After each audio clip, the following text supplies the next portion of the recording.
And for more on this, we're now delighted to be joined over the telephone by Dr. Ayman Ghoneim, our economic expert. Dr. Ayman, a very good afternoon to you, sir.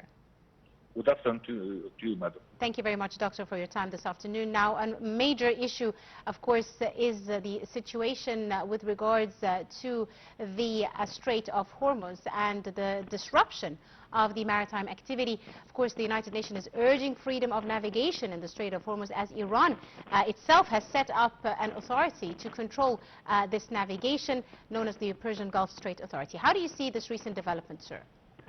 Well, actually, the present conflict in the Middle East, it shows clearly that economics and politics are two faces of the same coin. Yes.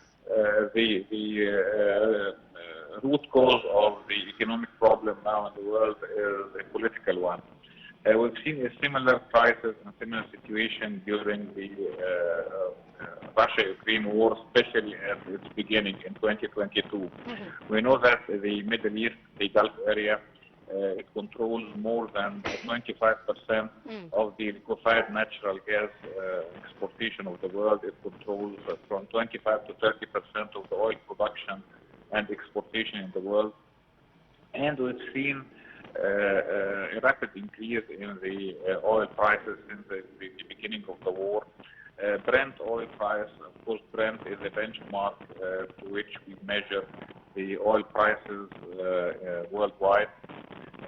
Brent increased from $60 to $65 per barrel at the beginning of the year to around $73 per barrel on February 28th on the eve of the war, to around $115 per barrel during the war, and then just after announcing the truce, it declined to $90 per barrel. Yes. Presently, it's around $108 to $109 per barrel.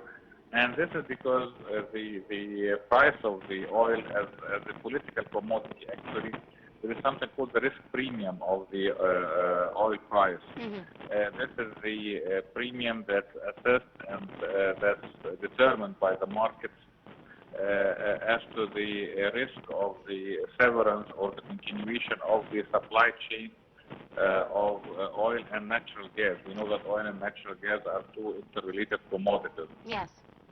The inflation in the U.S. actually started to pick up the heat. It increased from around 2.4% in Jan 2026 to around 3.8% in April 2026. Also, the inflation in Europe increased from around 1.7% in Jan to 3% in April. Of course, this may sound as low figure, but here we have to be cautious because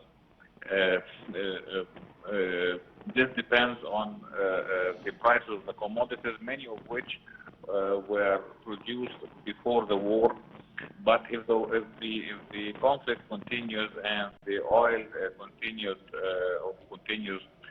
to be on the high side, then by the end of the year, the World Bank actually expected that the commodities worldwide would increase by around 16% from the beginning of the year.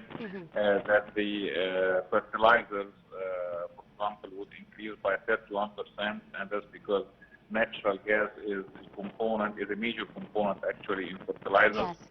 And the World Bank foresaw a wave of the global inflation.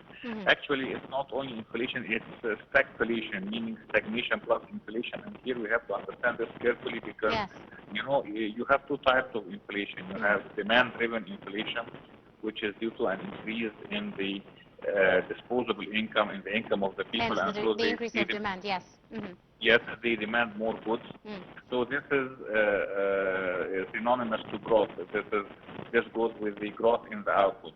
But the other type of inflation is so dangerous because it's related to the increase in the prices of the inputs of production. Right. Now, when the prices of the inputs of production increase, you have an increase in the prices of the 1 unit of production without an increase in, or without a reciprocal increase in income.